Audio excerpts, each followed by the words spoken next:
ఇప్పటి వీడియోలో మనం 3 లాంగ్వేజెస్ గురించి నేర్చుకున్నాం. Telugu, Hindi, English. Now third హిందీలో యహ కిత్నే కా హై. యహ కిత్నే కా హై హిందీ లాగినప్పుడు మనం ఇంగ్లీష్లో ఇచ్చే సమాధానం how much is this.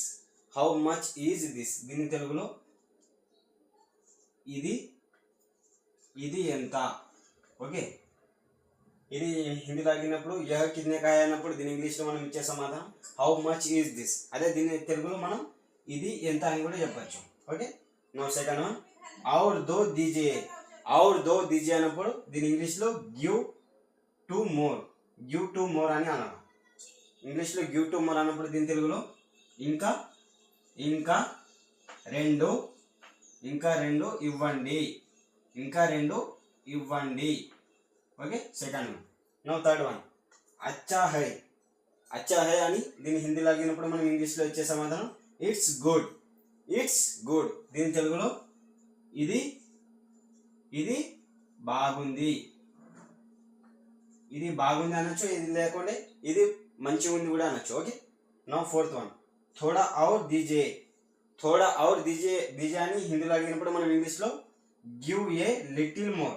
Give a little more. దీని తెలుగులో కొంచెం కొంచెం కొంచెం ఇంకా కొంచెం ఇంకా ఇవ్వు.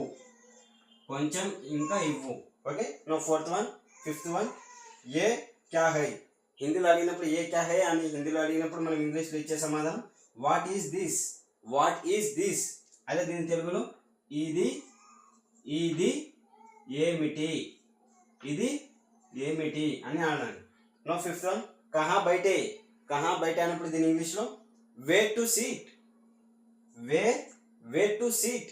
వే టు సీట్ అని అడిగినప్పుడు మనం దీని తెలుగులో ఎక్కడ ఎక్కడ కూర్చోవాలి. ఎక్కడ కూర్చోవాలి అని అనాలి. దీన్ని ఫస్ట్ నుంచి రివిజన్ చేసుకున్నాం. నో సెంటెన్స్ని యహ కిత్నే కా హై. ఇది హిందీలో అడిగినప్పుడు యహ కిత్నే కా అయినప్పుడు how much is this. How much is this. అదే దీని తెలుగులో ఇది ఎంత. ఇది ఎంత. నో సెకండ్ పాయింట్ और दो दीजिए. और दो दीजिए అన్నప్పుడు అదే దీన్ని ఇంగ్లీష్లో give give more to. Give to more. Give to more. అదే దీని తెలుగులో ఇంకా రెండు ఇవ్వండి. ఇంకా రెండు ఇవ్వండి. నో థర్డ్ వన్ అచ్చా హై. అచ్చా హై. అచ్చా హై అన్నప్పుడు దీని తెలుగులో ఇంగ్లీష్లో ఇట్స్ గుడ్. It's good. దీని తెలుగులో ఇది బాగుంది. ఇది బాగుంది. నో ఫోర్త్ వన్ థోడా ఔర్ దీజియే. థోడా ఔర్ దీజియే అన్నప్పుడు దీని ఇంగ్లీష్లో give a little more. Give a little more.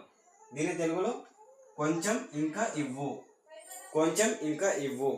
No fifth one ఏ క్యా హై. ఇది హిందీలో అడుగుతున్నప్పుడు ఏ క్యా హై అన్నప్పుడు దీని ఇంగ్లీష్లో what is this. What is